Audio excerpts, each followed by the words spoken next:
So now, ladies and gentlemen, live and in colour, it's Mr. Wayne Lovejuice.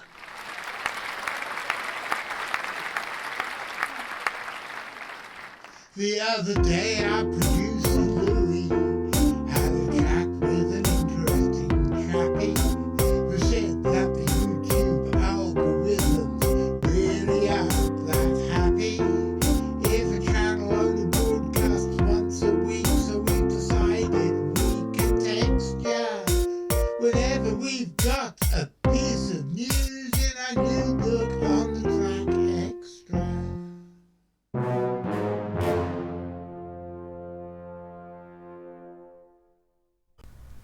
Well, something that is always of abiding interest on this show is stories about sharks, because there's something brutally elegant about them, because they are so completely inhuman in every possible way. One never likes to think of a fish. One likes to think of fish as being the little things like this. Nobody likes to think of fish being large enough to kill one. Now, the most famous series of movies ever made about shark attacks. Are we talking about Sharknado? No, we're talking about Jaws 1, 2 and 3. And they were, or at least the first one, was based on a novel by Peter Benchley. And Peter Benchley included a couple of lines in there, throwaway lines, in which one of his characters claims that the prehistoric shark Megalodon was still around. And the book was written in 1975 or 76, can't remember which.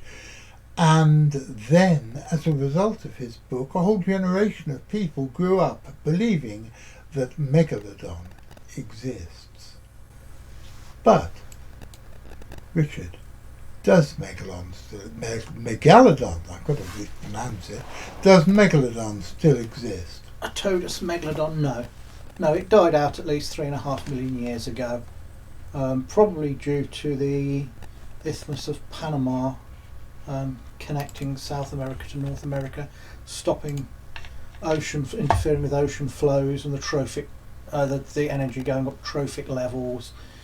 So that really is probably what did for a Todus Megalodon. That and competition from the modern day great white, which would have competed with young Todus Megalodon for prey items. Jaws, incidentally, was written in the early 70s because the film was 1975. I think the novel was 1970, 71, something like that. I didn't realise it was so early. I know I got a copy for Christmas in 1975 and enjoyed it massively. But what about the evidence that the fictional guy whose name I can't remember from Woods Hole Oceanic Institute, what about the evidence that he presents? Is it true or is it... No. What happened was Megalodon teeth were dredged up and they were dated to something like 10,000 years ago. And people were saying, well, if it was around 10,000 years ago, which is in evolutionary terms the blink of an eye, it could still be around today. And if that was the truth, then yes, that would be a reasonable argument. But what happened was that much more ancient fossil Megalodon teeth had been reworked into a much later sediment. So the age they were getting was from the sediment and not the teeth. And I believe that Jaws was based on a series of events that took place early in the 20th century, just over 100 years ago. Yes, in 1916, in July of 1916, there were a series of shark attacks in New Jersey. And the first one happened in the ocean. A man was swimming in the ocean and was attacked and killed by a shark. At the time, for some insane reason, zoologists thought that sharks didn't attack people. They thought that sharks would never attack human beings, even though there was, even before this, there were many attacks of sharks killing people. Well, shortly after this initial attack, an old sea captain was on a bridge in a place called Matawan Creek, and this was many miles inland. I think it was something like 14, 15 miles inland. And he saw a shark swim under the bridge, and he tried to warn people, but nobody believed him, because of course a shark 15 miles inland up a freshwater river sounds ridiculous. Then a few days later, a boy called Lester Stilwell was swimming in the creek, and he was attacked and killed by a shark. And a guy that dived in to try and save him was attacked and killed by a shark. And then another person was attacked in salt water again. And it was all assumed to be the same shark. Now, a shark was caught and killed in the ocean with human remains in its stomach, and it was a great white. It was caught in a net and then beaten to death, and it wasn't a particularly big one. But that may have been the shark responsible for the attacks in salt water.